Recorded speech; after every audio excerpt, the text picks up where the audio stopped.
Hoje eu queria ter uma conversinha rápida com você sobre regulamentação das redes e eu quero tomar uma coisa que aconteceu, que foi o banimento das redes do Jornal A Verdade no Instagram, como um exemplo do que a gente pode começar essa conversa, tá? Então nós já vamos pro vídeo, só que antes, se você curte o canal, dê uma olhada nos links ali embaixo na descrição, você pode ver como nos ajudar com o Pix, tem o Apoia-se, mas também deixa um like, se inscreva. Mas sem mais delongas, vamos falar sobre essa situação. Então eu vou chamar isso aqui de Jornal A Verdade, Meta, Palestina e duas opções para a regulamentação das redes, ok? Vamos começar pelo que aconteceu.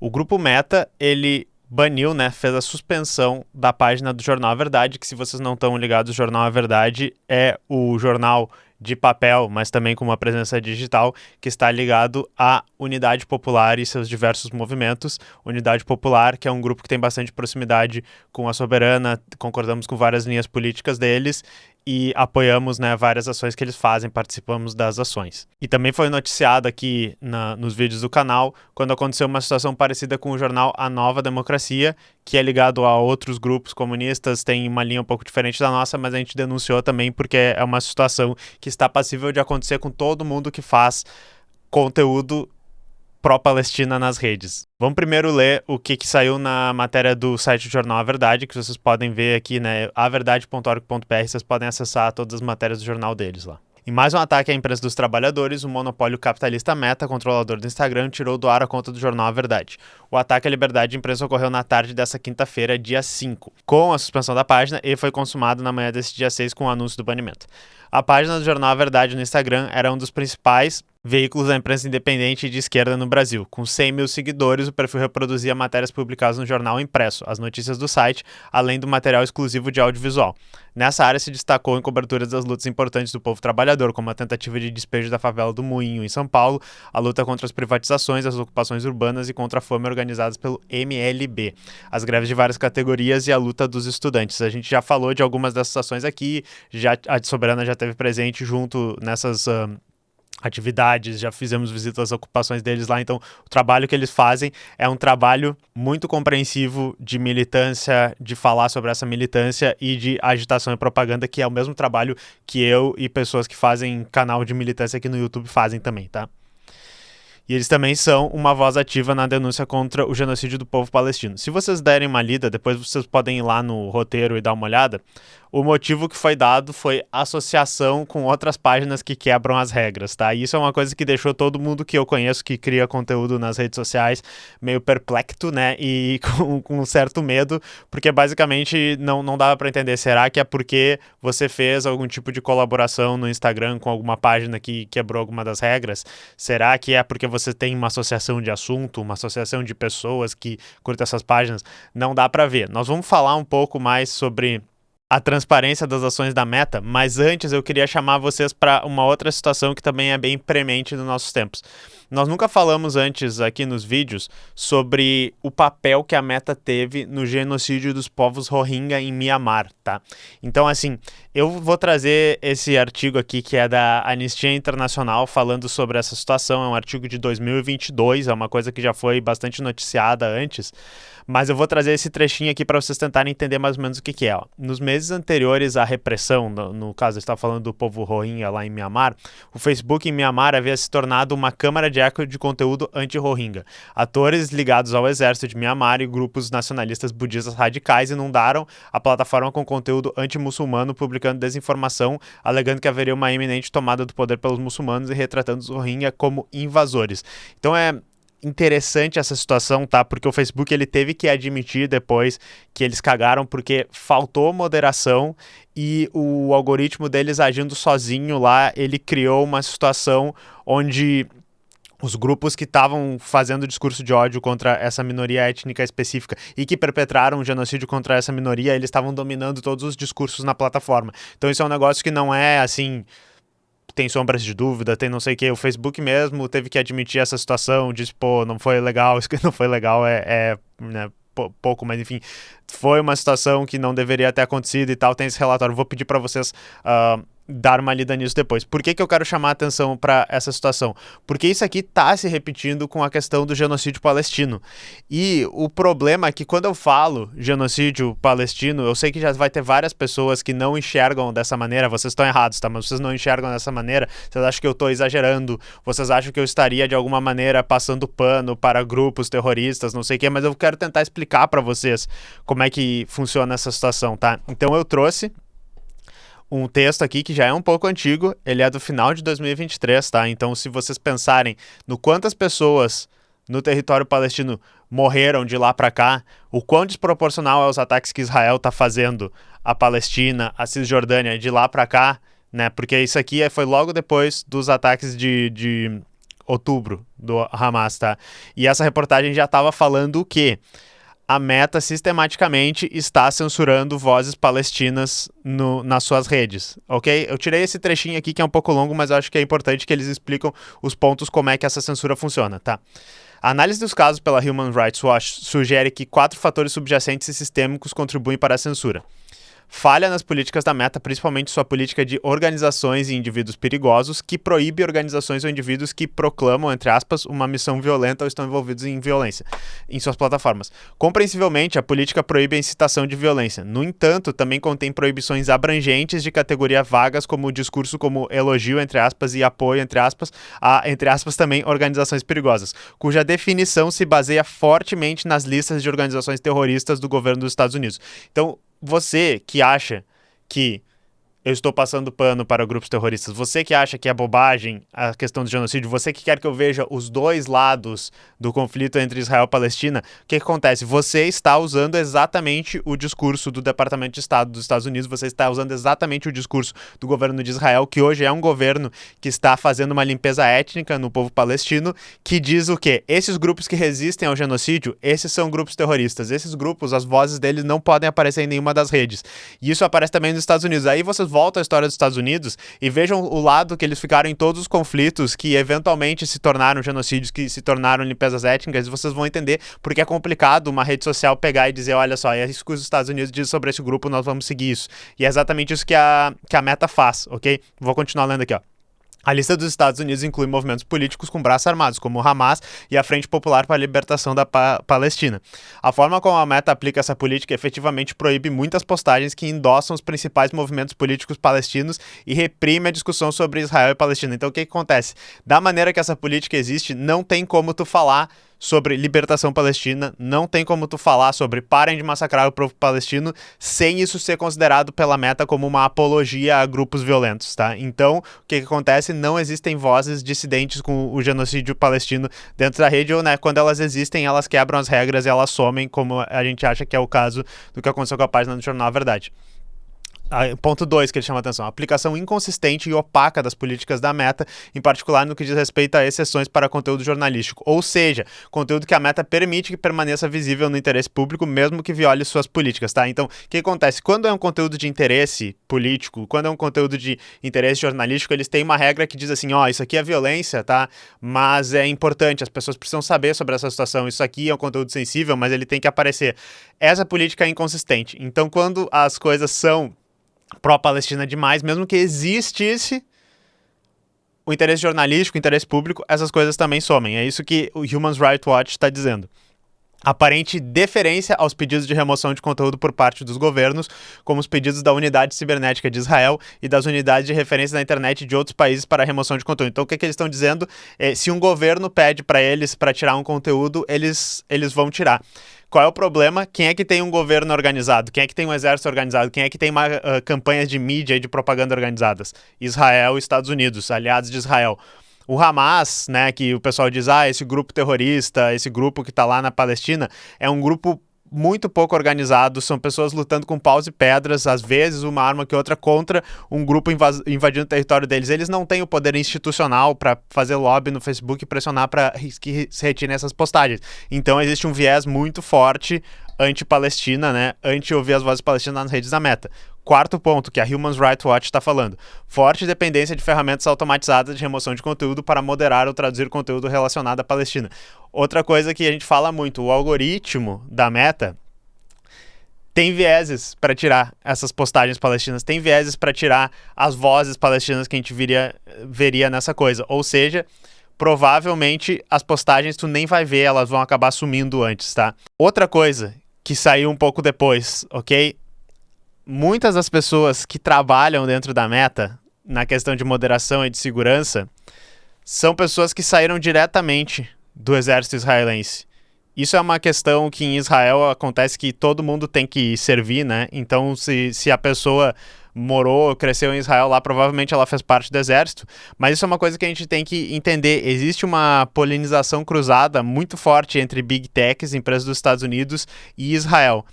E, pessoal, não é querer tirar Israel para ser esse estado especificamente mal, mas eles estão perpetrando uma limpeza étnica, eles estão perpetrando um genocídio. Os políticos eleitos em Israel e grande parte do povo que mora em Israel trata os palestinos como se fossem animais. Tem frases deles falando isso.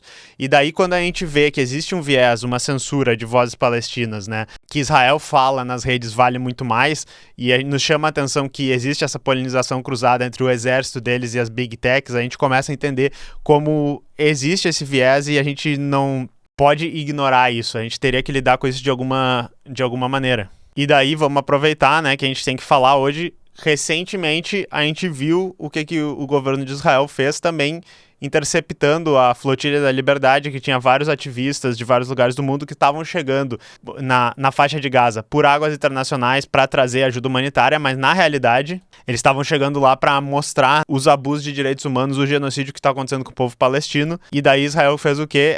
Israel prendeu, né, sequestrou por alguns dias Thiago Ávila, que se tudo der certo ele já está voltando para o Brasil agora, né? Um ativista brasileiro, prendeu Greta Thunberg, deportaram ela e ainda fizeram isso ser uma campanha de propaganda para eles. Disseram que o pessoal foi lá para se promover, para tirar selfie, quando na realidade eles estavam indo lá exatamente para chamar a atenção para a situação de genocídio que está acontecendo na Palestina. E daí eu queria chamar a atenção para vocês para tentarem olhar de uma maneira crítica qual vai ser a repercussão que isso vai ter nas redes sociais, como é que essas notícias vão chegar para vocês e como é que essas coisas vão aparecer. E daí, obviamente, o que é muito ruim, que nem eu disse, se a gente pegar pelo banimento do jornal A Verdade, isso gera uma situação de medo e de dúvida nas pessoas, porque a gente fica, será que a minha associação com o ativismo pró-Palestina, o ativismo contra o genocídio que esse povo está sofrendo por Israel, é uma coisa que vai acabar me colocando na mira desses algoritmos e que a minha conta vai ser banida, que eu vou perder o acesso aos seguidores que eu tinha, às plataformas que eu tinha lá? E essa própria dúvida de que isso pode acontecer é uma coisa que faz a gente falar menos sobre a situação, que faz a gente não querer repercutir tanto essa situação, e isso gera um clima onde essas coisas simplesmente não aparecem e é construída uma realidade diferente, onde talvez o que Israel está fazendo não seja uma coisa tão ruim hoje, onde as pessoas simplesmente não estão falando sobre isso. E daí, se vocês já se perguntaram durante vários momentos de crise, momentos de atrocidades que estavam sendo feitas com alguns povos, por que alguém não fez alguma coisa? Onde é que estavam as pessoas que estavam denunciando isso?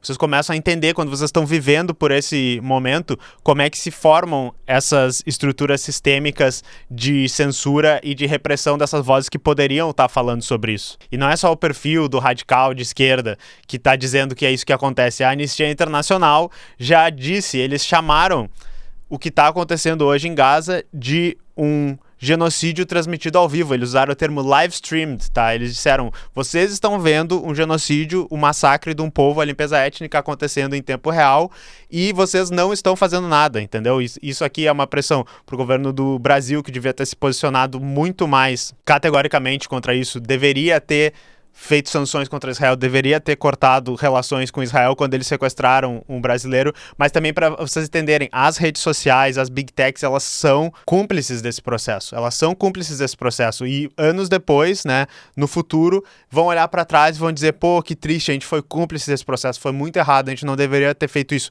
mas a gente tá aqui há muito tempo e a gente tá vendo isso acontecer e a gente sabe que eles são cúmplices desde o início, não é uma dúvida, não é uma questão assim que era difícil de entender o que eles estavam fazendo. Que nem eu disse, já saiu esse relatório aqui, precisava de relatório? Não precisava, mas saiu para dizer, vocês estão transmitindo ao vivo um genocídio e as pessoas estão assistindo isso. E daí, para finalizar, eu queria chamar a atenção para vocês. Eu acho que vocês estão entendendo que, ok, não faz tanto sentido a gente ficar 100% dentro dessas redes, porque pode acontecer o que aconteceu com essas páginas aqui, o Jornal A Verdade, a AND, tô falando para vocês. Mas, né, a gente precisa ter um certo conjunto de princípios que a gente pode aceitar dentro das redes sociais que a gente está usando. Por quê? Porque o meio de comunicação não pode cada um usar o seu meio de comunicação. A gente quer estar em alguns onde a gente se comunica e onde a gente consegue trocar mensagem com os outros. Isso é uma coisa que acaba se centralizando em algumas plataformas. Não adianta a gente querer cada um individualmente sair para sua plataforma, porque, de novo, vai se recentralizar em algumas. Então, a regulamentação da rede é uma coisa que a gente tem que falar muito seriamente. E daí eu vou chamar a atenção para algumas coisas para vocês. O CGI.br, ele abriu uma consulta para princípios de regulamentação de redes. Eu vou deixar o link aqui nos roteiros, vocês vão poder acessar isso, clicar lá e ver qual é que é. Eu trouxe aqui a postagem que eles fizeram nas redes sociais e eu trouxe uma fotinho que os 10 princípios, segundo eles, são o quê? Ó, primeiro princípio, soberania e segurança nacional. Segundo princípio, liberdade de expressão, privacidade e direitos humanos. Terceiro, autodeterminação informacional. Quarto, integridade da informação. Quinto, inovação e desenvolvimento social. Sexto, transparência e prestação de contas. Sétimo, interoperabilidade e portabilidade. Oitavo, prevenção de danos e responsabilidade. Nono, proporcionalidade regulatória. E décimo, ambiente regulatório e governança multissetorial. Eu não vou entrar em cada um desses pontos, vários desses aqui vocês sabem que eu poderia falar. A gente poderia falar bastante sobre isso. São coisas que a gente já falou em vários vídeos do canal, tá?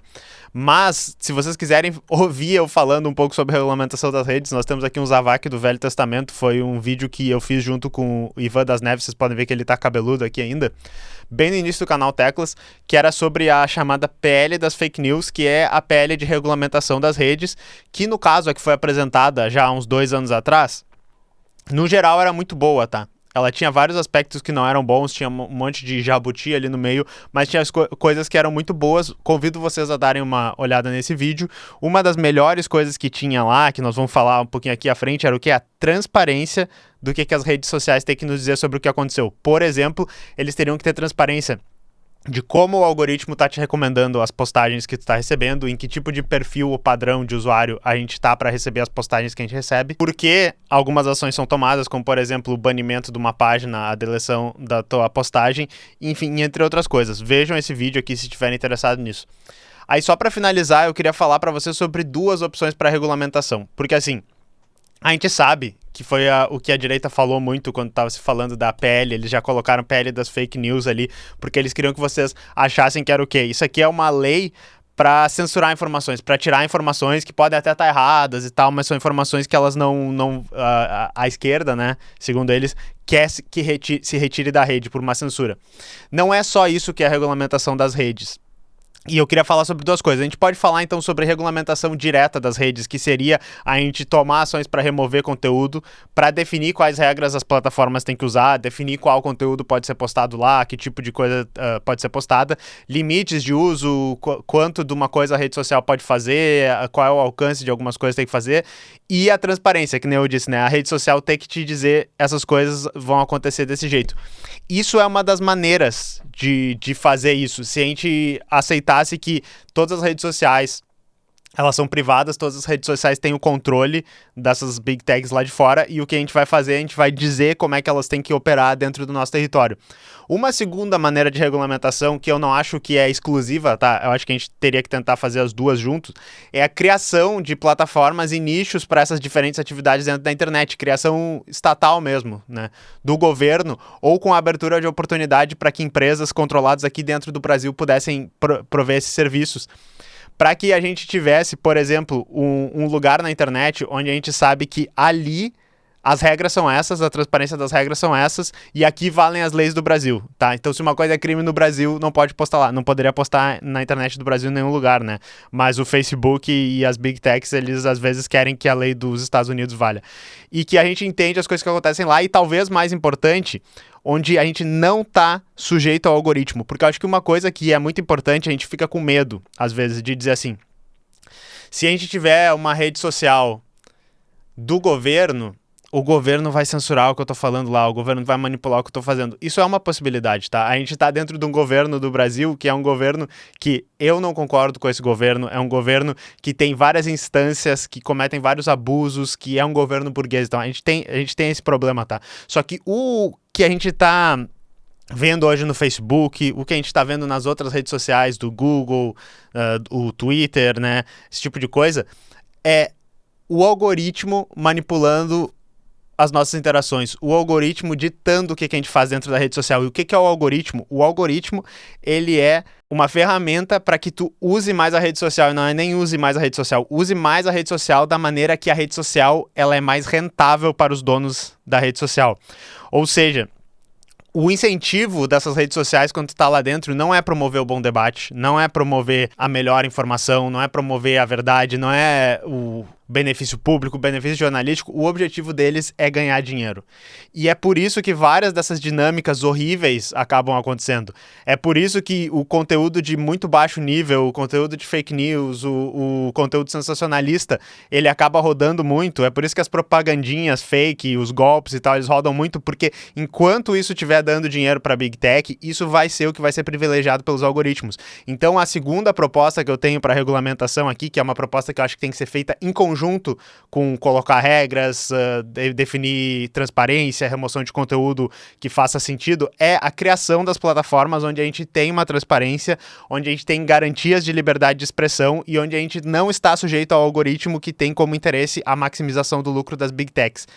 Tendo essas duas opções e tendo, digamos assim, a vontade estatal para que isso aconteça, por mais problemas que vão ter e vão ter problemas ainda, nós vamos conseguir respirar e saber que a gente tem um lugar onde não tem um algoritmo. Eu tô usando muito esse exemplo aqui, mas o que o Pix fez com o mercado inteiro, que seria o mercado de intermediário de pagamentos digitais, que é um mercado que deixou de existir, que não faz mais muito sentido existir, porque agora a gente simplesmente tem algo do Banco Central que faz transações imediatamente, sem taxa, e funciona, que a gente olha para os Estados Unidos e diz, por que vocês ainda estão usando Cash App? Por que vocês estão usando PayPal? Por que vocês estão usando Venmo? Isso é o tipo de intervenção, de regulação que faria muito sentido, por exemplo, nesse setor. Se a gente tivesse algum tipo de garantia de espaço na internet, onde as pessoas têm o seu espaço, onde as pessoas sabem que ali são respeitadas as leis do Brasil, onde a gente tem uma certa transparência do que acontece ali, seria uma maneira efetiva de regulamentar. Mas enfim, pessoal, o que vocês acham? Eu propositalmente não queria falar tanto sobre esse assunto e já acabei falando muito porque eu queria que vocês tivessem a oportunidade de comentar um pouco sobre o que vocês acham, de ir lá no site do CGI, ler a proposta, deixar suas opiniões e se vocês curtiram esse vídeo, se vocês acharam legal isso, deixem um like, se inscrevam, vão lá na Apoia-se e doem uma grana se vocês acham que vale a pena isso aqui.